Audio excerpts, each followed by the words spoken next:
Good evening, welcome to the fourth estate. నేను హరి. అమెరికాలో ఉద్యోగ వీసాలపై ఆంక్షలు ఎందుకు? H1B, L1 స్టాంపింగ్లు వద్దు అన్న యోచన దేనికి? విదేశీ వర్కర్లపై ఎందుకు ఇన్ని కఠిన నిర్ణయాలు? భారతీయ టెక్ కంపెనీలు వీటిని ఎలా చూస్తుంది, ఎలా తట్టుకుంటాయి?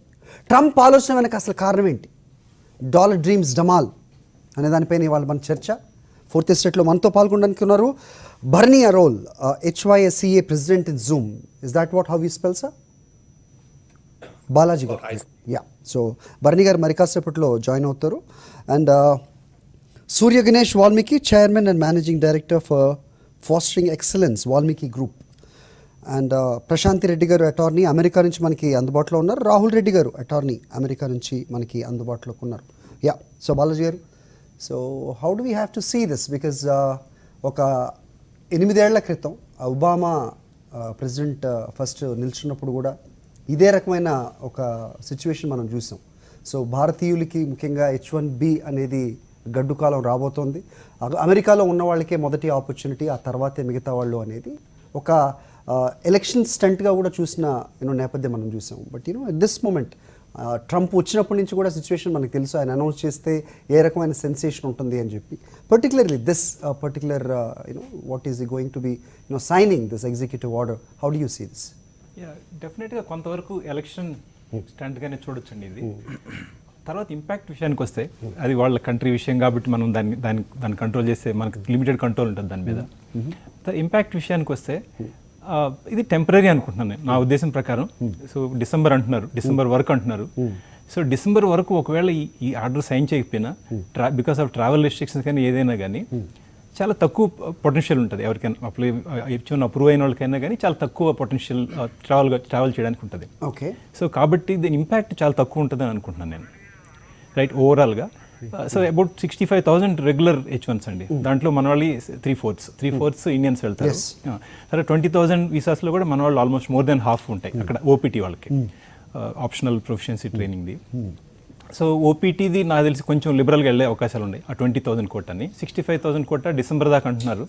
ఈవెన్ డిసెంబర్ దాకా దీన్ని ఈ ఎగ్జిక్యూటివ్ ఆర్డర్ సైన్ చేసి ఇంప్లిమెంట్ చేసినా కానీ సో దీని ఇంపాక్ట్ లిమిటెడ్ ఉంటుంది. బికాస్ ఇప్పుడు ట్రావెల్ చేసే పరిస్థితులు లేవు, ఓవరాల్గా ఒకళ్ళు రిలీజ్ చేసిన పరిస్థితులు లేవు. తర్వాత ఇంకొకటి ఏంటంటే జనరల్గా ఇప్పుడు ఏంటంటే సేల్స్ సైకిల్లో ట్రావెల్ చేసే వాళ్ళకి B1 వీసాస్, బిజినెస్ వీసాస్లో వెళ్తారు వాళ్ళు. 1 వీక్, 2 వీక్స్, 4 వీక్స్. దీంట్లో ఏంటంటే project discussions, just project kick ఆఫ్లు, ప్రాజెక్ట్ డిస్కషన్స్, సేల్స్ సైకిల్ వెళ్ళేవాళ్ళు. ఆ వీసాస్ మీద నాకు తెలిసి ఏమీ లేదు, దాని గురించి ఏం లేదు. అవి B1, B2 tourist వీసాను plus business వీసాలు అలానే ఉంటాయి. కాబట్టి ఇప్పుడు ఆ సేల్స్ వైజ్ ఏమీ ప్రాబ్లం ఉండకపోవచ్చు. వన్ ఆస్పెక్ట్ అండి. తర్వాత ఫస్ట్ మనం ఐటీ స్టార్ట్ అయినప్పుడు 20-25 ఇయర్స్ క్రితం, సో జనరల్గా ఐటీ కంపెనీస్ 60-40 రేషియోలో వర్క్ చేసేవి. 60% యూఎస్లో, 40% ఇండియాలో వర్క్ చేసేవి. సో అలాంటి స్టేజ్ నుంచి ఇప్పుడు ప్రస్తుతం అరౌండ్ 20% ఆన్ సైట్, 80% ఆఫ్ షోర్లో వర్క్ చేస్తున్నాయి. సో ఇప్పుడు ఏంటంటే ఇంకా స్ట్రింజెంట్ అవ్వాల్సి వస్తుంది. ఇప్పుడు ఇది డిసెంబర్ బియాండ్ డిసెంబర్ కానీ ఎక్స్టెండ్ అయితే executive order effect. So December వరకు అయితే నాకు తెలిసి పెద్ద ఎఫెక్ట్ ఉండకపోవచ్చు. బియాండ్ డిసెంబర్ అయితే సో ఇంకా ఆన్ ఆఫ్ రేషియోస్ అంటే ఎవ్రీ 100 ఎంప్లాయీస్కి మేబీ 10 ఎంప్లాయీస్ యూఎస్లో, 90 ఎంప్లాయీస్ ఇక్కడ వర్క్ చేయడానికి వీలుంటుంది. ఈ మోడల్లో ఏంటంటే బెటర్ ఆన్ ఆఫ్ రేషియో, తక్కువ ఆన్ సైట్ ఎక్కువ ఆఫ్ షోర్ అయితే మన companies, off shoring companies better ప్రాఫిట్స్లో రన్ అవుతాయి. Okay, profits run. So you mean to say they have to work in India itself? Yeah, exactly. Okay. Individual perspective లో obviously కొంచెం disappointment ఉంటుంది. So US అనేది చాలా మందికి డ్రీమ్, నేను H1 చేసుకోవాలి లేకుంటే L1 చేసుకోవాలి. మొత్తానికి డాలర్ డ్రీమ్స్ అయితే డమాల్ అయినట్టేనా? కొంతవరకు అండి, కొంతవరకు. నాకు తెలిసి ఇప్పుడు H1 అవైలబుల్ ఉన్నా కానీ ట్రావెల్ చేయడానికి చాలా తక్కువ ఆపర్చునిటీస్ ఉన్నాయి ఓవరాల్గా. తర్వాత వాళ్ళు ఒకవేళ ట్రంప్ అన్నోలో చేసినా మనం ఎంతవరకు మనం ధైర్యంగా వెళ్ళగలం? కంట్రీలో కేసెస్ పెరుగుతున్నాయి అక్కడ, మన కంట్రీల కన్నా అక్కడ కేసు రేటు ఎక్కువ పెరుగుతుంది. అదొకటి. తర్వాత ఇంకొకటి L1 వీసా అండి. నెక్స్ట్ ఎఫెక్ట్ అయ్యేది L1 వీసా. పెద్ద కంపెనీస్ L1 వీసా మీద సర్వైవ్ అవుతున్నాయి. H1 లాటరీస్, H1 జనరల్గా 65,000 H1s ఉంటే అరౌండ్ 2 lakhs మెంబర్స్ అప్లై చేసేవాళ్ళు, లాటరీస్లో వచ్చాయి. ఇవి రాని ఎంప్లాయీస్కి L1 అప్లై చేసి పెట్టుకొని ఉండేవాళ్ళు పెద్ద కంపెనీస్. అది కొంచెం ఎఫెక్ట్ అవుతుంది. జనరల్గా L1 ఏంటంటే మేనేజరల్ వీసా, కొంచెం సీనియర్ ఎంప్లాయీస్ వెళ్తారు కంపెనీస్ నుంచి. వాళ్ళు కొత్త ప్రాజెక్ట్స్ తీసుకురావడం, ఇనిషియేట్ చేయడం, వాటికి వెళ్తారు. అవి కొంచెం ఎఫెక్ట్ అవుతాయి. బియాండ్ డిసెంబర్ ఎక్స్టెండ్ చేసి ఇంకొక 6 months చేస్తే మాత్రం ఇంపాక్ట్ ఉంటుందండి. డిసెంబర్ వరకు మీరు చెప్పండి. AI is artificial intelligence, smart solutions పరంగా మీరు చెప్పాలంటే కనుక ఈ ఇంపాక్ట్ ఇండియన్ ఈ ఐటీ బాయ్స్ అంటుంటారు కదా యుఎస్లో మాట్లాడాలంటే, వీళ్ళకి ఇక్కడ ఉన్న వాళ్ళకి ఏ మేరకు ఇంపాక్ట్ చూపిస్తుంది అనేది లిమిటెడ్ అయినప్పటికీ, ఉద్యోగాలు ఇక్కడ చేయటం వల్ల భారత ఎకానమీకి ఏదన్నా బెటర్మెంట్ ఉండబోతుందా? డెఫినెట్గా. సో మనకు ఇక్కడ మోర్ జాబ్స్ క్రియేట్ అవుతాయని నేను అనుకుంటున్నాను. ఐటీ జాబ్స్ ఇక్కడ మోర్ జాబ్స్ ఉంటాయి. ఇప్పుడు యూఎస్లో పోతే అక్కడ ట్యాక్స్లు అక్కడ పే చేస్తాం. యూఎస్లో H1కి వెళ్ళినా ఈ డిబేట్ ఎప్పటి నుంచో ఉంది కానీ బట్ అనుకున్న జాబ్స్ H1 ఎవరైతే ఆస్పిరెంట్స్ ఉన్నారో వాళ్ళకి ఇండియాలో చేసే ప్రాజెక్ట్స్ కానీ లేకపోతే అంత అవకాశాలు కానీ 100% ఉంటాయండి. టిపికల్గా ఒక ఎంప్లాయీ యూఎస్లో వర్క్ చేస్తే ఈక్వలెంట్గా ఇక్కడ 3 ఎంప్లాయీస్ని మనం ఎంప్లాయ్ చేసుకోవచ్చు, ఏ కంపెనీ అయినా. ఐటీ కంపెనీలో జనరల్గా 1:3 రేషియోలో శాలరీస్ కానీ కాస్ట్ టు కంపెనీ కానీ ఉంటుంది. సో అన్ని 3 క్రియేట్ కాకపోయినా 2 జాబ్స్ అయినా క్రియేట్ అవుతాయని నా ఒపీనియన్. కొంచెం జూనియర్ లెవెల్లో ఉంటాయి so jobs, especially junior fresher లెవెల్లో మోర్ జాబ్స్ క్రియేట్ చేసుకునేందుకు ఛాన్స్ ఉంటుంది.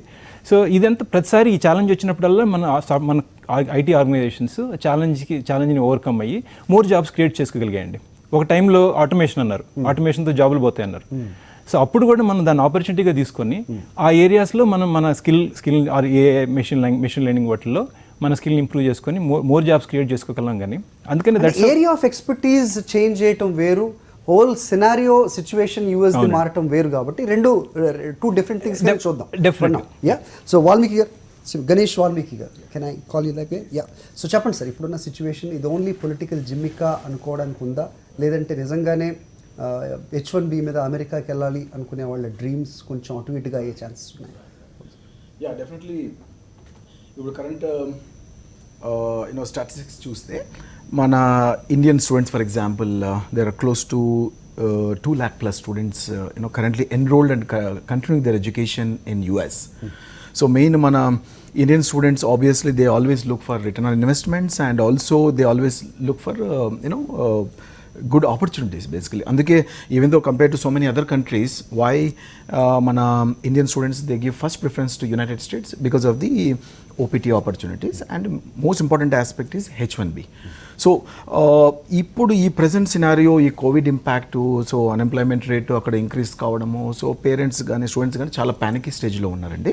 ఎందుకంటే మన ఇండియన్ స్టూడెంట్స్కి when they are on student visa, for example F1 వీసాలో ఉన్నప్పుడు officially they are allowed to work on campus also, and followed by ఎవరైతే 2 years masters కోర్సెస్కి వెళ్తారో వాళ్ళకి 3 years OPT ఆపర్చునిటీస్ ఉంటాయి అనమాట. అండ్ అంతేకాకుండా ఈవెన్ ఇప్పుడు ఈ H1B ఇంటర్నేషనల్ స్టూడెంట్స్కి సస్పెండ్ చేయడం అనేది డెఫినెట్లీ ఇట్స్ $1 million క్వశ్చన్ ఇప్పుడు ప్రెసెంట్. ఎందుకంటే if you look at even though Trump is saying that అమెరికన్స్కే ఫస్ట్ ప్రిఫరెన్స్ అని, because if you look at American graduates streams కానీ ఈవెన్ ఇండియన్ స్టూడెంట్స్ చేసే courses కానీ, so 84% of our Indian students always prefer STEM courses.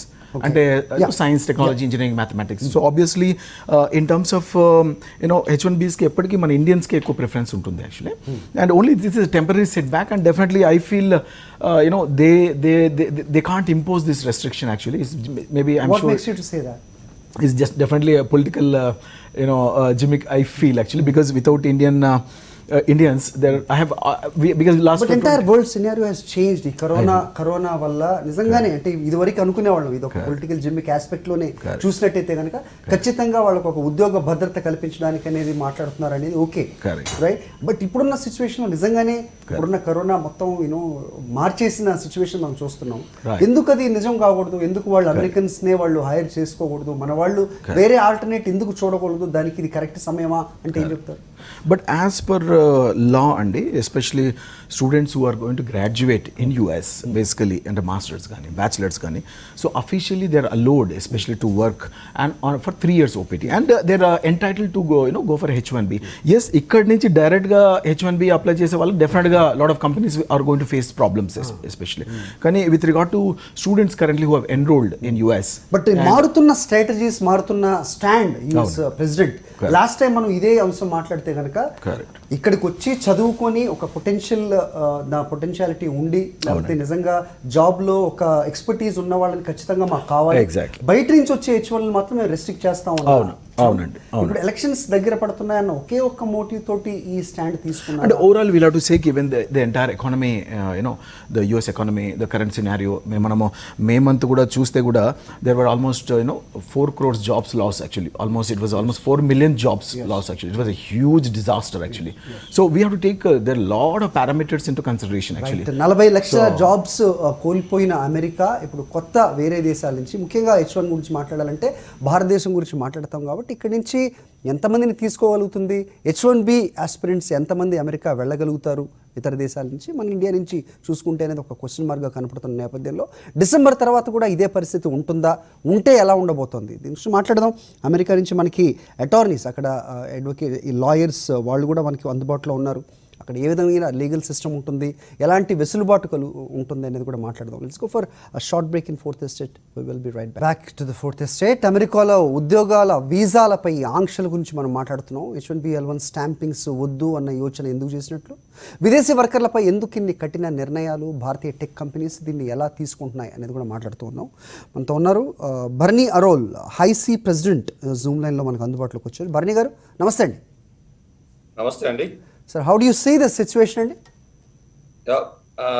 Well, I think there's not going to be a major impact, Andy. I'll tell you my analysis. Just before that, HICIA ante Hyderabad Software Enterprises Association, Andy. It is a primary IT industry body for entire Hyderabad. We are proud to say on this platform again, we have achieved a lot of growth as compared to rest of the cities or countries in India, Andy. And we've almost achieved 1,20,000 crores of IT exports from Hyderabad. With that positive note, and we are the primary industry body in Hyderabad. Daniki నేను president గా ఉన్నాను ఇప్పుడు. So happy to say that. And coming to this topic, Andy, we're talking about like say suspending executive order which is suspending the H1B visas for this fiscal year. So again, it is a political definitely I would not say stunt, but political reasoning. In November elections వస్తున్నాయి. Obviously he has to show the country that we are trying to take some actions to protect our American jobs ani. But if you look at the facts అండి, ఇప్పుడు 4 million jobs, 40 lakh jobs పోయిందని చెప్తున్నారు కదా. But one of the important thing that you have to understand, అదంతా maximum non-IT jobs అండి. If you look at the statistics from January of 2020 to May of 2020, actually IT jobs పెరిగాయి అన్నమాట. Right? Okay. In fact, it has gone from 3.5% to 4% అట్లా పెరిగింది. So second వచ్చి మన non IT jobs చెప్తున్నాం కదా, అంత రీటైల్ నుంచి మ్యానుఫ్యాక్చరింగ్ అవంతా that has gone up from maybe 4% to but 13 or 14% job losses అయ్యాయి అన్నమాట. The increase in job losses. So when you look at H1B visa, historically we just everybody wants to touch on that, but eventually the impact that it makes is very low. We're talking about more than 4.5 H1B visa holders right now. ఇప్పుడు ఈ 65,000 కొత్తగా ఈ year చేయాల్సింది వచ్చి దాని ఒక impact వచ్చి couple of months ఉండొచ్చు. బట్ 20,000 అమెరికన్ గ్రాడ్యుయేట్స్ ఉన్నారు కదండి, మాస్టర్స్ చేసిన వాళ్ళకి వచ్చి ఓపీటీలు ఉండిపోతారు. వాళ్ళకి 3 years, ఇందాక ఒక స్పీకర్ చెప్పినట్టు, there is not much of a problem there. But what I see as a big problem now is that ఇప్పుడు ఉన్న H1B employees currently on project, వాళ్ళకి ప్రాజెక్ట్ పోయిందంటే వాళ్ళకి 60 days లోపల they have to secure another project. ఇప్పుడు ఉన్న పరిస్థితుల్లో యుఎస్సిఎస్ offices కానీ ఎంబసీస్ కానీ వర్క్ చేయట్లేదు అంతగా ఫుల్ కెపాసిటీ. సో అట్లా ఉన్నప్పుడు అవి that's a bigger problem than this 65,000 like H1B being suspended in October being moved to December. So that is actually my first impression, Andy. I don't think it's going to have a huge impact because eventually if not October ఎలా కొంచెం new hiring ఉండదండి.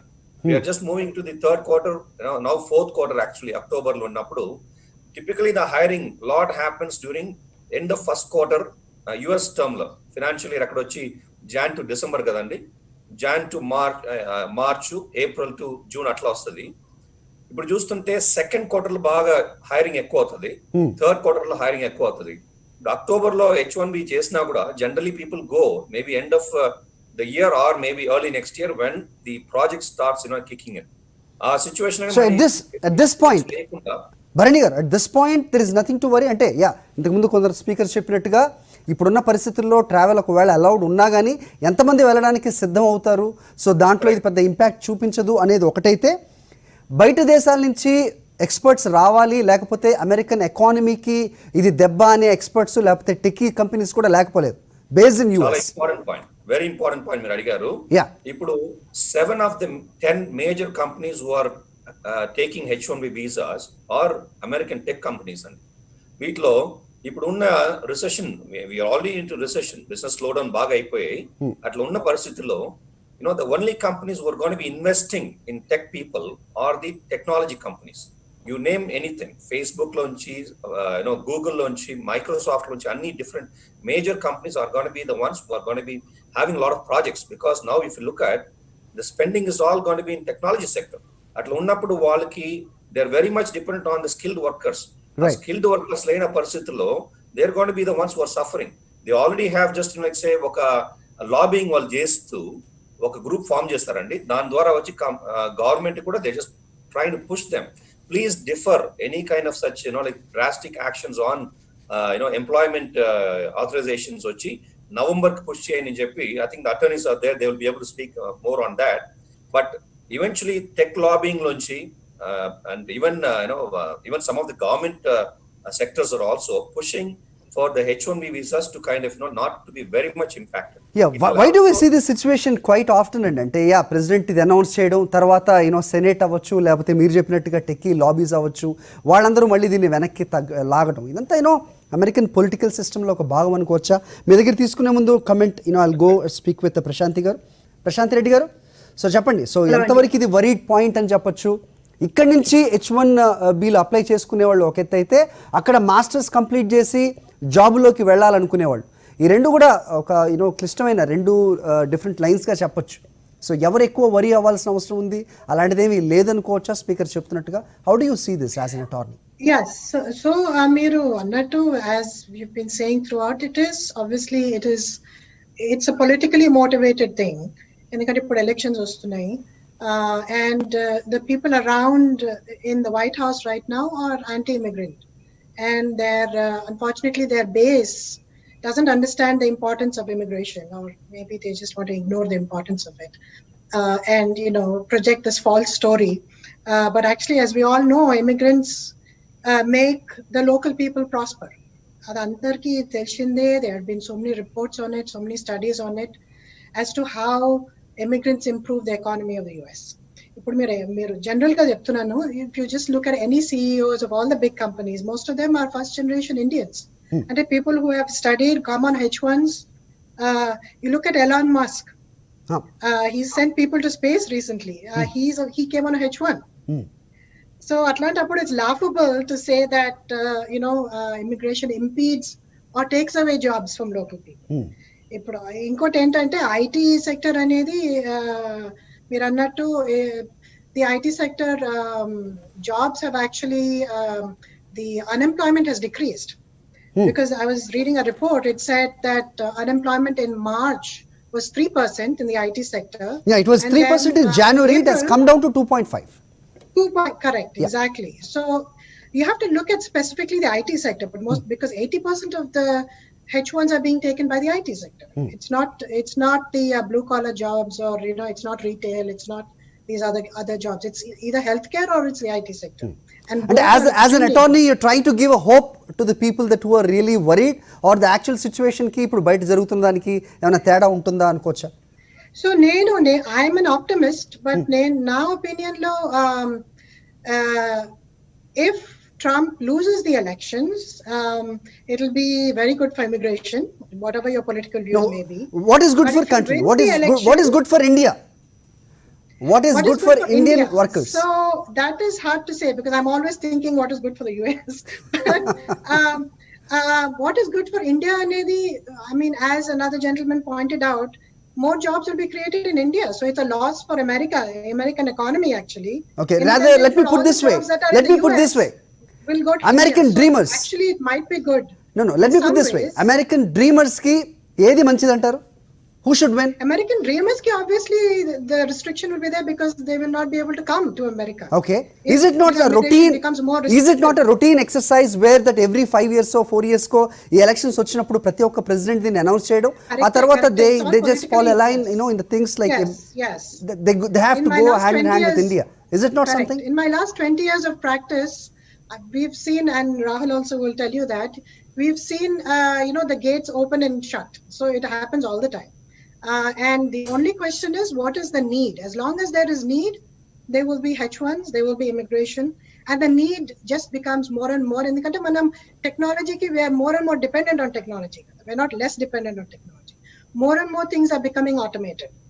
So I think there is just more need. So there's no question of abolishing H1s, or there will be a restriction. It will be temporary. So that's my take on the situation. Okay Rahul Reddy గారు మీరేం చెప్తారు sir? So ఇంతకుముందు ఎప్పుడూ లేని విధంగా అమెరికాలో 4.1% ఉన్న unemployment 13.5%కి పెరగటాన్ని ఏ విధంగా చూడాలి? అది వర్సెస్ ట్రంప్ డెసిషన్, ఈ ఎగ్జిక్యూటివ్ ఆర్డర్ మీద సైన్ చేసినట్టయితే కనుక డైరెక్ట్ ఇంపాక్ట్ ఎంత మేరకు ఉంటుంది? You might have heard what other speakers said. What is your take on it? ఇప్పుడు ప్రశాంత్ గారు చెప్పినట్టు, మిగతా వాళ్ళు చెప్పినట్టు అన్ఎంప్లాయ్మెంట్ రేట్ ఐటీ సెక్టర్ చాలా తగ్గిపోయిందండి. ఇది పొలిటికల్ రీజన్స్ తప్పితే there is no financial reasons living. ఎందుకంటే అన్ఎంప్లాయ్మెంట్ తగ్గిపోయిందండి. అందరు ఐటీకి పోతుండ్రు. ప్రతి ఒక్కరు ఇంటికి వెళ్ళి జాబ్ చేస్తే అంటే ఐటీ కావాలి ప్రతి ఒక్కరికి. So IT jobs have been they are doing very good ఇక్కడ. కాకపోతే ఏంటంటే ద బేస్, ట్రంప్ బేస్ ఏదైతే ఉందో, అతను ఎలక్షన్ లో యాంటీ ఇమిగ్రేషన్ అజెండా తీసుకొచ్చి గెలిచిండు. దాన్ని ఇప్పుడు ఇంప్లిమెంట్ చేస్తాను, ట్రై చేస్తాను తప్పితే అందులో ఫైనాన్షియల్ రీజన్స్ కానీ, he's making Covid as an excuse, దాన్ని ఒక ఎక్స్క్యూజ్ గా తీసుకొని H1B మీద బ్యాన్ చేయడానికి ప్రయత్నిస్తున్నారు. ఇంకోటి ఏంటంటే మీరు అంతకుముందు చెప్పేది అంటే ప్రతిసారి ఎలక్షన్లు వచ్చినప్పుడు కానీ వేరే ప్రెసిడెంట్లు కూడా చేసిండ్రు, రిస్ట్రిక్షన్స్ చేసిండ్రు. బ్యాన్ ఎవరు చేయలేదండి. Is it not Obama came up with the same stand? రాలేదు. ఎప్పుడు రాలేదు ఒబామా రాలేదు, క్లింటన్ ఉన్నప్పుడు రాలేదు, బుష్ ఉన్నప్పుడు లేదండి. ఎప్పుడు కూడా వాళ్ళు ఎప్పుడు రిస్ట్రిక్షన్స్ తీసుకొచ్చిండ్రు కానీ బ్యాన్ అన్నది రాలేదు. ఇప్పుడు ఇంకోటి మిగతా స్పీకర్ ఏం చెప్పినట్టు ఇది టెంపరీ అని. అయితే ఇప్పుడు హిస్టారికల్ చూసుకుందామండి, ఈ ట్రంప్ అడ్మినిస్ట్రేషన్ ముస్లిం బ్యాన్ పెట్టిండు. ముస్లిం బ్యాన్ పెట్టి ఏమన్నాడు, ఇది టెంపరీ అన్నాడు. అది సుప్రీంకోర్టు దాకా పోయి హీ గాట్ యాక్సెప్టెడ్. దాన్ని ఏం చేసిండు, దాన్ని కీప్ ఆన్ ఎక్స్టెండింగ్ ఇట్. అట్లనే ఫ్యామిలీ ఇమిగ్రేషన్ మీద బ్యాన్ అని చెప్పిండు. అది ఎక్స్పైర్ అవుతుంది June 23rd, that is tomorrow. ఇప్పుడు దాంట్లో ఏం చేస్తాడు, ఫ్యామిలీ బ్యాన్ దాన్ని 90 days దాన్ని ఎక్స్టెండ్ చేసుకుంటా H1B కలుపుతుండ. అందులో H1B, L1, J1 వీసాస్. పులికి గనక ఒకసారి మనిషి మాంసం దొరికింది అనుకోండి, ఇక అది చెప్తారు అది తప్ప ఏది తిరిగినట్టు. ఈ ట్రంప్ కు మనం దొరికిపోయినాం అనుకోండి, ఇట్లా ఇట్నే మొదలు పెడతా అంటాడు. చాలా కోపంగా అంటే ఇది టెంపరీ బ్యాన్ అని మీరు అనుకుంటున్నాండి, కానీ టెంపరీ బ్యాన్ అని నాకు అనిపిస్తలేదు. అది ఎందుకంటే INA 212F సెక్షన్ ప్రకారం ట్రంప్ కు అథారిటీ ఈజ్ ఓన్లీ ఒక certain amount of time, only for a limited amount of people entering in to United states control చేయగలుగుతారు. అది తప్పితే ఆయనకి ఇంకా ఏ అథారిటీ లేదు. ఒకవేళ రేపు కూర్చొని Trump I'm going to ban H1B అంటే హీ కాంట్ బ్యాన్ H1B. మీరు H1B ఎక్స్టెన్షన్ చేయాలంటే ఆ అథారిటీ లేదు. ఓపీటీ బ్యాన్ చేద్దామంటే అథారిటీ లేదు. స్టెమ్ ఎక్స్టెన్షన్ చేయాలంటే can we question the authority of United States president, sitting here, right? Yeah, మీరు చెప్తున్నట్టుగా కొంతకాలం వరకు చేస్తారు అంటే అది ఎంత మేరకు రిఫ్లెక్ట్ అవుతుంది, ఎంత మేరకు ఇంపాక్ట్ ఉంటుంది H1B aspirants కి అంటే ఏం చెప్తారు? If you say it is not going to be temporary, is it going to be long? What do you say? What is your take on it? ఎందుకంటే టెంపరీ ప్రతి ఒక్కటి చూడండి, ముస్లిం బ్యాన్ చూడండి, ఇప్పుడు ఫ్యామిలీ బ్యాన్ చూడండి. ఆ ఫ్యామిలీ బ్యాన్ ఎక్స్టెన్షన్ లో H1B కలుపుతున్నాడు. ఇప్పుడు H1B కనుక ఈ 3 months కనుక ఇచ్చిండు అనుకోండి, 3 months 4 months ఇచ్చిండు అనుకోండి, ఆ సెక్షన్ 212F ప్రకారము ఓన్లీ ఎంట్రీకే కదా రెస్ట్రిక్షన్. అందరూ అగ్రీ అయింది, ఎంట్రీకే రిస్ట్రిక్షన్, ఉన్న వాళ్ళకి రిస్ట్రిక్షన్ లేదు. ఎందుకంటే he doesn't have an authority. So ఆ 90 days ను మళ్ళా 90 days ముస్లిం బ్యాన్ 2017 లో వేసిండండి, ఇంకా కంటిన్యూ అవుతుంది అది. అప్పుడు చేసినప్పుడు 90 days 120 days అన్నాడు, దాన్ని ఎక్స్టెండ్ చేస్తా పోతున్నాడు. ఇప్పుడు ఒక్కసారి ఈ పులికి కనుక మన మనిషి మాంసం దొరికితే ఇక వదలడు, ఇది కంటిన్యూ అవుతూనే ఉంటది. This is going to B చాలా పెద్ద ప్రాబ్లం ఇది మనకు. సో దీనికి రెమెడీ ఏంటంటారు? ఒకవేళ ఈ అక్కడ మాస్టర్స్ కంప్లీట్ అయిన వాళ్ళు జాబులు రావాలన్నా, ఇక్కడి నుంచి H1B వాళ్ళు అప్లై చేసుకుని అక్కడికి వెళ్ళాలన్నా, అంటే రాబోయే రోజుల్లో ఖచ్చితంగా ఇది కష్టతరం అవుతుంది అనుకోవచ్చా? లేదండి, మీరు ఒకటి, ఓన్లీ ఎంట్రీ ఇంటూ యునైటెడ్ స్టేట్స్కే అతనికి అథారిటీ ఉంది, ఓకే. కానీ ఇక్కడ ఉన్న వాళ్లకు H1B అప్లై చెయ్యొచ్చా చెయ్యరాదా, ట్రాన్స్ఫర్ చేసుకోరు అన్నదానికి ట్రంప్ అడ్మినిస్ట్రేషన్ అంటే ప్రెసిడెంట్ బై హిమ్సెల్ఫ్ ఆయనకు అథారిటీయే లేదు కంట్రోల్ చేయడానికి. ఓకే, F1 నుంచి H1B ట్రాన్స్ఫర్ చేయడం మీరు చేయరాదు. ఇమిగ్రెంట్స్ వాళ్ళ ఎంట్రీ వరకే ఆయన రోల్ ఉంటుంది అని చెప్తున్నారు. మిగతావి if I let me put this way, if company call like Google కానీ మైక్రోసాఫ్ట్ కానీ, if they choose to hire me, president is nobody to stop. Is it right? మీరు ఎక్కడ US లో ఉంటే పర్వాలేదు, యా, ప్రెసిడెంట్ కెనాట్ స్టాప్. మీరు అమెరికాలోనే ఉంటే ప్రెసిడెంట్ కెనాట్ స్టాప్. కానీ మీరు ఇండియాలో ఉండి గూగుల్ మిమ్మల్ని హైర్ చేసుకుంటే president can stop under 212F section. Okay, correct. Okay, Bharani garu. Yeah, ఇప్పుడు I kind of agree with them and also disagree with them. So yes and no? No, what he said, the last statement is right. Okay. But another thing that I don't disagree with him is that Muslims ni stop cheyadaniki oka law తీసుకొచ్చారు, executive order sign చేశారంతా. That is a different, context to different example. That's a different context, but he was just, explaining. అంటే example కింద చెప్తున్నారు. Trump తీసుకునే నిర్ణయాలు ఎలా ఉంటాయని చెప్పేదాంతో ఆయన చెప్తున్నారు. Yeah, so those are 2 different things. But yeah, ఆయన చెప్పే దాంట్లో ఇప్పుడు ఈ జాబ్స్ గురించి చేయలేరండి. The reason is that here the market forces are, very different. They are basically trying to attract talent. అట్లా ఉన్నప్పుడు ఈ లాబింగ్ వచ్చి చాలా స్ట్రాంగ్ ఉంటది. ప్రెసిడెంట్ వచ్చి cannot keep pushing 90 days. It's going to have a very big impact on the tech industry. And immigrants are the ones who are really kind of, contributing big way to the economy of the US. Particularly 2008 economic crisis వచ్చినప్పుడు, 2010 నుంచి 2015-16 వరకు economic recovery జరిగినప్పుడు immigrants played a major role in it. Right, atla unnappudu, so they cannot take a chance without just say getting the immigrants into the country. Particularly now, all these millennials, they are working on the digital technologies, new technologies. Wallu, that generation of people have to go every year. The new generation of people have to keep going. Atla pothane vallaki oka demand supply gap close avutadi. Lekapothe em avutadante, then there will be a lot of demand for high tech savvy people, and US is not able to produce them. Unfortunately, the situation there in the US is that kids are not trying to learn the computer sciences, the STEM program చెప్తున్నారు కదా ఇంత ఒక gentleman. So ఆ program మీద mostly Indians are concentrating, not really the American kids. Then I was in the US for 15 years and I was in the H1B situation. I graduated through H1B, became a green card holder, whatnot, right? I know the pain of such people. Today, if you look at the H1B suspension మాట్లాడుతున్నాం కానీ, there's another one that basically happened about a couple of days back, wherein మన H1B transfer చేసుకోవాలన్నా, H1B extension చేసుకోవాలన్నా. Exactly. They're coming to the very crucial point. We will discuss on that. So H1B కొత్త H1 లేదు ఒక అంశం అయితే, అక్కడ already jobs చేస్తున్న వాళ్ళు ఎక్స్టెన్షన్ చేసుకోవడానికి ఏ మేరకు వీలు కలుగుతుంది, అలాగే ఎన్ని ఇబ్బందులు ఉన్నాయి, దాని గురించి కూడా మాట్లాడదాం sir. No time for the small break, sir. We'll get back and speak on the same issue. చిన్న బ్రేక్ వెళ్దాం. Welcome back to fourth estate. ఇక ఎగ్జిక్యూటివ్ ఆర్డర్ రాబోతున్న ఈ ఆర్డర్లో ట్రంప్ చేసే సిగ్నేచర్ ఏ మేరకు ఇండియన్స్ మీద ఇంపాక్ట్ చూపించబోతోంది? H1B ఇక ఉండకపోవచ్చా? అక్కడ H1B మీద వర్క్ చేస్తున్న వాళ్ళ పరిస్థితి ఏంటి? ఒకవేళ కాంట్రాక్ట్ కంప్లీట్ అయినట్టయితే కనుక అది ఎక్స్టెన్షన్ అవ్వడానికి ఏమైనా అడ్డంకులు ఉంటాయా? వాటి మీద ప్రెసిడెంట్ స్టాండ్స్ ఏంటి? వీటి మీద కూడా మాట్లాడదాం. మనతో ఉన్నారు రాహుల్ రెడ్డి గారు, అలాగే అటార్నీగా ప్రశాంతి రెడ్డి గారు కూడా ఉన్నారు. వాళ్ళు ఏం చెప్పారో మనం విన్నాం. There are other speakers, let's talk. Sir చెప్పండి. సో ప్రోడక్ట్ బేస్డ్ కంపెనీ అని మీరు చెప్పారు. Other thing is the development and the body shopping అని చెప్తూ ఉంటారు, డిఫరెంట్ టెర్మినాలజీస్. మొత్తానికి చూసుకుంటే కనుక ఇక్కడి నుంచి అక్కడికి వెళ్ళే వాళ్ళు ఎంతకాలం ఇంకా వెయిట్ చేయాల్సి ఉంటుంది? Let's give information. ఇది ఒకసారి మనం హిస్టరీలోకి వెళ్తే 1996లో స్టార్ట్ చేశారండి H1B ప్రోగ్రామ్. దీన్ని స్టార్ట్ చేయడానికి వెనక కారణం ఏంటంటే ప్రిడామినెంట్లీ Y2K ప్రాబ్లం. అక్కడ లోకల్ టాలెంట్ లేదు. సో సమ్హౌ వాళ్ళు బయట టాలెంట్ తెచ్చుకోవాలి. అప్పుడు ఇండియా కూడా నాకు తెలిసి మైండ్లో లేదు పెద్ద, ఇండియా నుంచి ఇంతమంది జనరేట్ అవుతారు ఇంజనీర్స్ అని. బట్ సమ్హౌ మన టీసీఎస్ వల్ల, ఇన్ఫీస్ వల్ల, మన లార్జ్ 5 కంపెనీస్ వల్ల ఆ టాలెంట్ ఇక్కడ ప్రొడ్యూస్ అయింది. 1996లో 65,000 స్టార్ట్ అయింది. ఇప్పుడు కూడా అదే లిమిట్ అనమాట, 65,000 ఇక్కడ, అక్కడ 20,000 ఫర్ స్టూడెంట్స్ ఓపీటీలో తర్వాత చేసుకున్న వాళ్ళకి. అసలు ఇది అప్పటి నుంచి ఇప్పటి వరకు ఎప్పుడు యాక్చువల్గా ఈ 65,000 అన్యూజ్డ్ కాలేదు, ఇంకా ఎక్కువ యాక్చువల్గా ఒక ఆల్మోస్ట్ 2 lakhs మెంబర్స్ అప్లై చేస్తున్నారు ఈ 65,000 కోటాకి. దాంట్లో లాట్స్లో వస్తుంది. ఇది actually it's driven by demand and supply అండి. ఆ డిమాండ్ అండ్ సప్లై ఇప్పుడు ఏమన్నా అప్పుడు డిమాండ్ అండ్ సప్లై లాస్ట్ 25 ఇయర్స్లో కంటిన్యూస్గా గ్రో అవుతూనే ఉంది.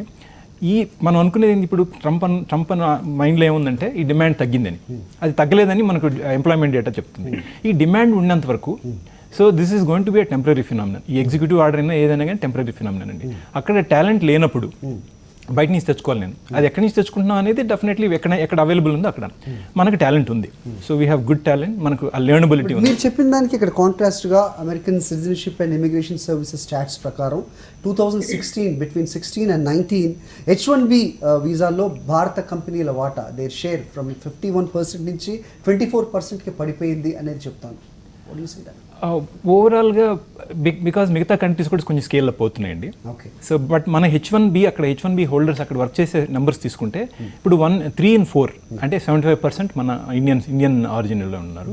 అది స్లోగా లాస్ట్ ఫ్యూ ఇయర్స్లో తగ్గుండొచ్చు బికాస్ మిగతా కంట్రీస్ యూరోప్ నుంచి అలా ఆ కంట్రీ నుంచి వెళ్ళేవాళ్ళు కూడా పెరిగి ఉండొచ్చు కొన్ని కంట్రీస్ నుంచి. తర్వాత అదర్ ఏషియన్ కంట్రీస్, చైనీస్ కూడా కొంచెం తెలుస్తున్నారు. Language is a disadvantage. కాకుండా ఇప్పుడు మన టెక్నాలజీ కంపెనీస్ ఫేస్బుక్, అమెజాన్ ఇవి తీసుకుంటే ప్రిడామినెంట్లీ వాళ్ళు ఇండియా నుంచి హైర్ చేస్తున్నారండి టాప్ టెక్నాలజీ టాలెంట్. ఆ శాలరీస్ కూడా క్రోర్ శాలరీస్, ల్యాక్స్ శాలరీస్ మనం వింటున్నాం అంటే అక్కడే అవి. వాళ్ళందరినీ ఏదో ఒక టైంలో వాళ్ళని అక్కడ వాళ్ళ బేస్ ప్రైమరీ ఆఫీసెస్కి ఎక్స్పోజ్ చేయడానికి ట్రై చేస్తారు. వీళ్ళందరికీ కావాలి. One of the panel members చెప్పారు, బేసిక్గా ఈ top 5 recruiters H1B recruiters are from US based companies. Facebook, Google కావచ్చు, అమెజాన్ కావచ్చు, ఇంకా బ్యాంక్స్ కావచ్చు అవి. సో ఇది అంతా everything will be driven by demand and supply అండి. ఆ డిమాండ్ ఇంకా పెరిగేదే కానీ ఈ కోవిడ్ వల్ల ఈ డిమాండ్ పెరుగుతుంది, ఆటోమేషన్ పెరుగుతుంది. ఇప్పుడు యాక్చువల్గా ఈ కోవిడ్లో మన ఎకానమీ రన్ అవుతుందంటే ఏమాత్రమైనా బ్యాంకింగ్ సెక్టర్ కానీ any other financial sector, retail sector ఏదైనా రన్ అవుతుందంటే that is because of technology. ఆ టెక్నాలజీ కావాలంటే ఆ టెక్నాలజీ టాలెంట్, రైట్ టాలెంట్ కావాలి. Whether it is automation or general enabling technology or digital whatever it is.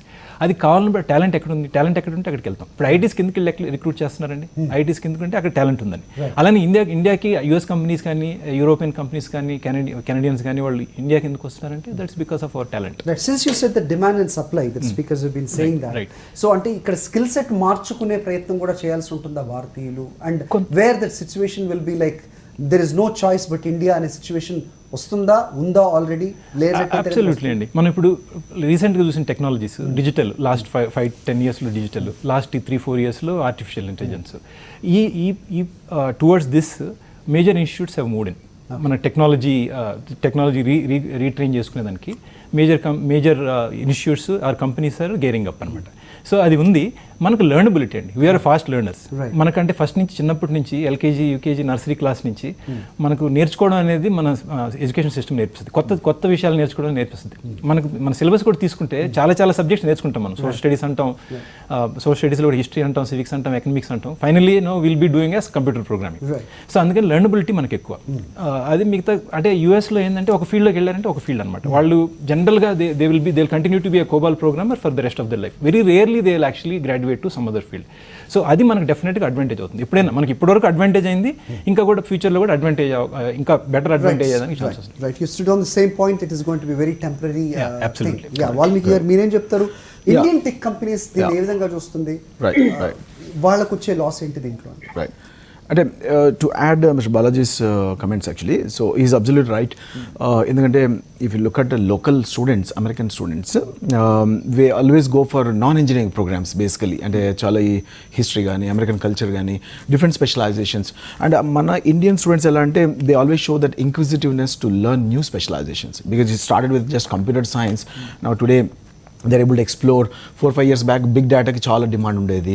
Big data తర్వాత ఇప్పుడు artificial intelligence, machine learning, and even students from computer science background కాకుండా even electrical, mechanical engineering students కూడా they are in fact even coming to this IT stream because the opportunities are plenty in US.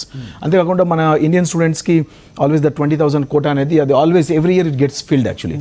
And even recently also when we gathered feedback from our students who are about to graduate, they say we are confident, so we are definitely, we already started attending interviews actually. You thinking about your business where that you have to send people so that positivity ni It's not exactly, because we also promote Canada, we also promote Australia, we also send students, but end of the day why we believe in American education system, because if you look at world's top 100 universities, 75% of the universities are again based in United States actually, if you look at ranking wise or if you look at why is it so different అంటే ఇక్కడ అక్కడ అమెరికాలో president చేస్తున్న అనౌన్స్మెంట్కి కానీ లేకపోతే experts చెప్తున్న మాటలకు కానీ మన దగ్గర ఉన్న స్పీకర్స్ వెలిబుచ్చుతున్న అభిప్రాయాలు కానీ ఎందుకు ఇంత తేడా అంటే కనుక ఏం చెప్తారు ప్రశాంతి రెడ్డి గారు? So as an attorney of course ఇక్కడ పాజిటివిటీ పెంచాల్సిన అవసరం ఉంది, being optimistic is different thing, but what is actual ఇక్కడి నుంచి వెళ్ళిన వాళ్ళు ఇబ్బంది పడకూడదు, అక్కడ బెంచ్ మీద కూర్చున్నారని చెప్తా ఉంటారు, అలాంటి పరిస్థితులు ఏమన్నా రాబోతున్నాయా, వస్తాయా? లేకపోతే అందరు స్పీకర్ చెప్తున్నట్టుగా ఇది చాలా టెంపరీ, అలాంటి భయపడాల్సింది ఏమీ లేదు, ఏ కంట్రీకైనా ఇండియా చాయిస్ అంటున్న దాంట్లో ఎంత మేరకు వాస్తవం ఉంది? సో భయపడవలసిన అవసరం ఉంది, because of the elections. Ippudu it's all depends on the elections. I'm a little worried if Trump is re-elected, immigration came outundi, further aim restrictions untai on family based immigration as well as on H1Bs. Endukante ippudu slowly if you notice he's been chipping away at the legal, so he's been chipping away at the H1s, trying to make it more restrictive, basically through policy. And USCIS is, if you see, put H1s, if the percentage of approvals of H1s has become 50%. You put 50 H1s, RFEs are about 60%. Out of the 60%, about 50% cases get approved. So that is your percentage of H1 approval under this present administration. So slowly it's getting eroded, this whole H1B program. And ippudu em avutundante he cannot pass an executive order restricting H1s who are in the country, but there are other things he can do. He put regulation pass cheyochu, and regulation temporary regulation pass cheyochu. Ante put regular regulation, permanent regulation ante daniki oka notice period untadi, comment period untadi, daniki 12 to 18 months pattochu. But he can do a temporary regulation which doesn't need notice, doesn't need any of the comment period, so he can do it almost instantaneously, and he can easily say, and this is his existing agenda, this is not something new, they're already talking about this. So they're talking but ఇంతకు ముందు రాహుల్ రెడ్డి గారు చెప్పినట్టుగా jobs ఏమైనా loose అయ్యారు, 4 million jobs, 40 lakhs jobs పోయినాయి అంటే కనుక అది స్కిల్డ్ వర్కర్స్ ది కాదు, బ్లూ కాలర్ జాబ్స్ అని కూడా చెప్పారు. Is that true? కరెక్ట్. అయితే ఇప్పుడు ఆయన చేసేది ఆయన చేస్తాడు, but will the courts really uphold what he does is, of course, that's a different story, but he will try as hard as possible, I think, if he wins the election, to continue on this path. So ippudu em avutundante several I have to just tell you about what the agenda is right now. Okati entante ippudu increasing the fee for the H1, making it $20,000 for one H1. If he does that, that's the end of H1s. We just have to be aware of all this so that we can do our advocacy and mana prayatnamlo manam undochu. Yeah, మీరు అయితే ఇంతకు ముందు రాహుల్ రెడ్డి గారు, you have to answer this point. You said that he doesn't have any right గానీ లేకపోతే అలాంటి authority కానీ ఉండదు అని చెప్పిన మీరు, if they increase this like Prashanthi Reddy గారు చెప్పినట్టుగా వీసా ఫీజు ఒక $20,000 పెడితే కానీ ఏమవుతుంది, దాని ఇంపాక్ట్ ఎలా ఉంటుంది, అండ్ H1కి ఎవరైనా వెళ్తారా అంటే ఏం చెప్తారు? ఫస్ట్ మీరు ఇంకో క్వశ్చన్ అడిగినండి, అందరు స్పీకర్లు అగ్రీ చేసింది ఏంటంటే H1B తోటి అమెరికాకు మంచిదే కానీ చెడు కాదు, అయినా కూడా ట్రంప్ ఎందుకు అట్లా చేస్తుండని మీరు ఒకటి అడిగిందండి. ఒకటేంటంటే మీరు అందరు రాంగ్ స్పీకర్లు చూజ్ చేసుకున్నాండి, ఎందుకంటే మీరు స్పీకర్లు అందరు లాజిక్ మాట్లాడుతున్నారు, మా ట్రంప్ కు లాజిక్ లేదు. లాజిక్ ఉంటే ఈ కరోనా సిచ్యువేషన్ లో ఇంత హైట్ మూమెంట్ లా 20,000 Let's confine to H1B. Let's not mix up. అదే పాలసీ ఏంటంటే అతను లాజిక్ కానీ తర్వాత ఎకానమీ కానీ అవన్నీ ఏం చూస్తలేడు. ఏదైతే ఆయన ఓటర్ బేస్ కు ఇక్కడ మీరు రెండు కాంట్రాడిక్టరీ స్టేట్మెంట్స్ చేస్తున్నారు. ఒకటి వచ్చేసి ఆయనకు అథారిటీ లేదు అంటున్నారు, రెండోది ఒకవేళ పులికి చిక్కితే నాశనమే, మొత్తం తినేస్తారని చెప్తున్నారు. అథారిటీ లేనప్పుడు how is it possible? You have to answer the both ends. Right. First ఏంటంటే 212 INA 212F ప్రకారము ఇండియా నుంచి ఇక్కడికి వచ్చేటప్పుడు ఫారెన్ నేషన్స్ యుఎస్కి వచ్చేటప్పుడు మధ్యలో బ్లాక్ చేయడానికి అతనికి అథారిటీ ఉంది. అర్థమైంది కదా? కాకపోతే యుఎస్ లో ఉన్న వాళ్ళను ఒకవేళ ట్రాన్స్ఫర్ చేసుకుంటానికి కానీ, ఎక్స్టెండ్ చేసుకుంటానికి కానీ, చేంజ్ ఆఫ్ వీసా స్టేటస్ చేసుకుంటానికి కానీ ఆ రిస్ట్రిక్షన్ పెట్టడానికి అథారిటీ చాలా లిమిటెడ్. ప్రశాంత్ గారు చెప్పినట్టు ఆ 20,000 కానీ ఆ మిగతా కానీ అతను చేయాలంటే ఒక రెగ్యులేటరీ ప్రాసెస్ ద్వారా పోవాలి. ఆ రెగ్యులేటరీ ప్రాసెస్ ద్వారా పోతే ఇప్పటిదాకా ట్రంప్ చేసిన ప్రతి ఒక్కటండి కోర్టులో అడుగు పెడితే చాలు ట్రంప్ కి అగేన్స్ట్ డెసిషన్ వస్తుంది. అవునండి. 2016లో ఆయన ప్రెసిడెంట్ అయిన తర్వాత పింక్ స్లిప్స్ అక్కడ ఎక్కువ వచ్చాయి, బెంచ్ మీద ఉన్న వాళ్ళ సంఖ్య కూడా పెరిగింది, ఎక్స్టెన్షన్కి చాలా ఇబ్బందులు పడ్డారు, నామ్స్ చాలా ఎక్కువ పెట్టడం జరిగింది, ఇవన్నీ చెప్తా ఉంటారు కదా, వాటిలో వాస్తవం ఉందా? వాస్తవం ఉంది. మీరు చెప్పింది కరెక్ట్. ప్రశాంత్ రెడ్డి గారు చెప్పింది, మీరు చెప్పిన వాస్తవం ఉంది. కాకపోతే ఏంటంటే ఒక సిరీస్ ఆఫ్ కేసెస్ అండి, సిరీస్ ఆఫ్ కేసెస్. ఈ మధ్యలో ఐటీ సర్వ్ అని ఒక ఆర్గనైజేషన్ అండి, నేను కో-ఫౌండర్ దాంట్లో. దాంతో సెటిల్మెంట్ ఏమైందంటే ఎంప్లాయర్ రిలేషన్షిప్ దాదాపు 40% of the H1 cases are rejected. Employer relationship వాళ్ళు కానీ మొత్తం మెమో వచ్చి back of all previous memos, all previous interpretations have to be taken back, new interpretation will be there అని కోర్టులో సెటిల్మెంట్ అయిపోయిన తర్వాత వాళ్ళకు న్యూ మెమో ఫాల్ చేశారు. అంటే ప్రతి ఒక్కటి కూడా కోర్టుకు పోతే మేము సక్సెస్ అవుతున్నాం, ప్రతి ఒక్కటి కూడా. సో ట్రంప్ అడ్మినిస్ట్రేషన్ 20,000 పట్టుకొస్తే will go to court. I mean we are absolutely sure we going to get the success in that thing. కాకపోతే ఏంటంటే ఈ ఎంట్రీ అన్నదానికి మాత్రం he won in the Supreme Court and there is a chance he may won on the H1B also. And that's the fear. ఇంకో fear ఏంటంటే వీరందరూ చెప్పేది ఏంటంటే ఇది టెంపరీ. నాకైతే ఒకవేళ ఇతను 90 days కనుక ఒకవేళ ఎగ్జిక్యూటివ్ ఆర్డర్ పాస్ చేసి కోర్ట్ సపోర్ట్ చేస్తే ట్రంప్ అడ్మినిస్ట్రేషన్ ఉన్నంత వాటికి ఇది ఎక్స్టెండ్ చేస్తాడు. That's my prediction. Bharani garu, yeah. Sorry, can I just say one thing? Yeah, please, please, you can. What Rahul Garu said is absolutely right. Nobody's going to keep quiet simply because he passes some executive order, he does some regulation. It will immediately go to court. And immediately if they find that it is not restricted in its his point is if court supports him. Anything that they do has to be restricted in his point is if court support him. They will, sorry? Rahul Garu point, if court supports Trump, then the problem persists. Yes, if the court supports Trump, but the court will not, because the court goes based on law. There's a constitution, there is a law. Prashanti, so the court cannot, are you speaking of entry ban or are you speaking of the other things? No, I'm speaking of both, but I was just, that just preliminary what I was saying. So with reference to the entry ban, as Rahul Garu was talking, the executive order, even the executive order has to be limited in its scope. Even whatever executive order he passes, even that has to be limited in its duration, and it has to be limited in who it covers and who it doesn't. There have to be exceptions carved out in the executive order so that it appears to be reasonable. So even in the executive order, he cannot do whatever he wants. Again, that will go to court. And in the past, that has happened. When he has done that for asylum seekers in the past, it has been struck down. He passed an executive order. It was struck down in court. So it's not necessary that based on 212F, everything that he does to restrict people from coming into the country, that it will be successful in court. So dollar dreams ఇంకా live లోనే ఉండొచ్చు అనుకుంటున్నారా? ఉండొచ్చు అని చెప్తారా? ఏమంటారు? Dollar dreams, are they still alive? Can be alive? I think they are. It is just a temporary setback. How temporary it is, we don't know, but I am just hoping that a new administration comes and things get back to normal, because right now they are kind of downhill, and the more restrictions you put, it becomes more difficult together for people to come into the US or people to file transfers or extensions.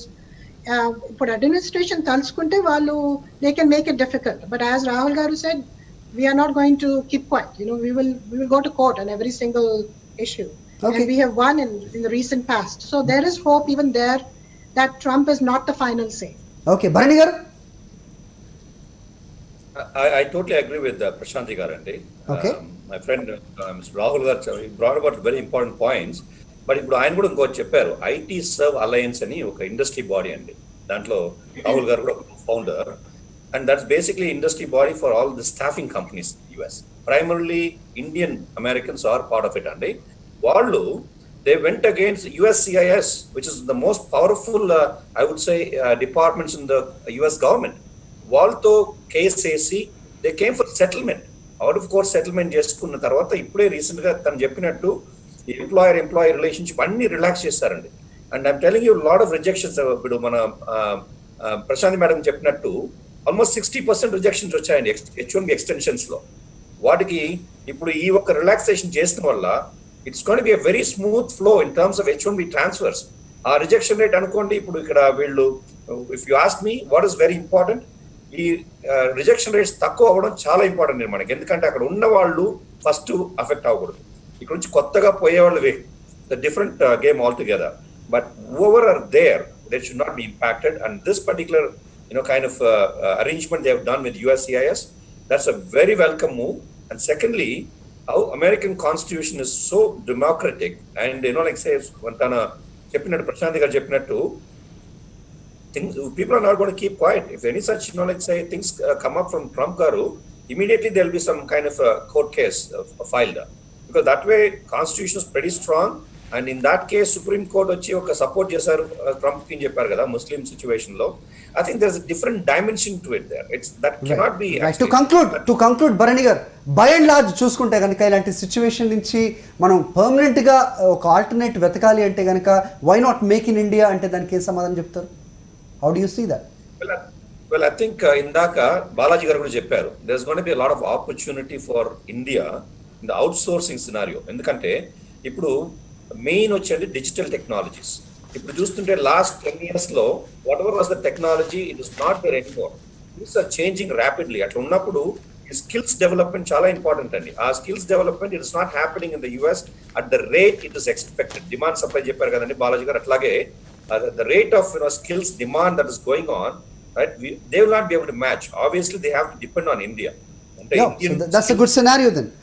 So speakers అందరూ చెప్పినట్టుగా నిజంగా అంత కంగారు పడాల్సిన అవసరం ఉందా? Executive order pass చేసినప్పటికీ అది టెంపరీయే అంటున్నారు. ఒకవేళ అది పొడిగించేటైతే కనుక అక్కడున్న కాన్స్టిట్యూషన్ ఎంత డెమోక్రటిక్గా ఉంటుంది అంటే ఖచ్చితంగా అది ఫైట్ చేస్తారు, న్యాయం జరుగుతుందని చెప్తున్నారు. ఏదేమైనప్పటికీ డాలర్ డ్రీమ్స్కి చిన్న పాజ్ మాత్రమే ఉంది, ఆ తర్వాత ఇది కంటిన్యూ అవ్వబోతుంది. సో ఎవరు నిరాశ పడనక్కర్లేదు అనేది ఇక్కడ పెద్దలందరూ చెప్పిన మాట. But let's hope that we stand or no, మనం మేక్ ఇన్ ఇండియా వైపు ఆ దిశగా అడుగులేస్తే మిగతా వాళ్ళందరూ కూడా రూపీ డ్రీమ్స్ అని అనే రోజు దగ్గరలో ఉండాలని మనం ఖచ్చితంగా కోరుకుందాం. మొత్తానికి ట్రంప్ నిర్ణయం ఏ మేరకు ఇంపాక్ట్ చూపించబోతోంది, అక్కడ ఇది పాస్ అవుతుందా లేకపోతే ఏమవుతుంది అనేది మాత్రం వేచి చూడాల్సిన పరిస్థితి. థ్యాంక్ యూ అండి, చర్చలో పాల్గొన్నారు. Thank you all for joining with us tonight. Thank you. చూస్తున్నాం.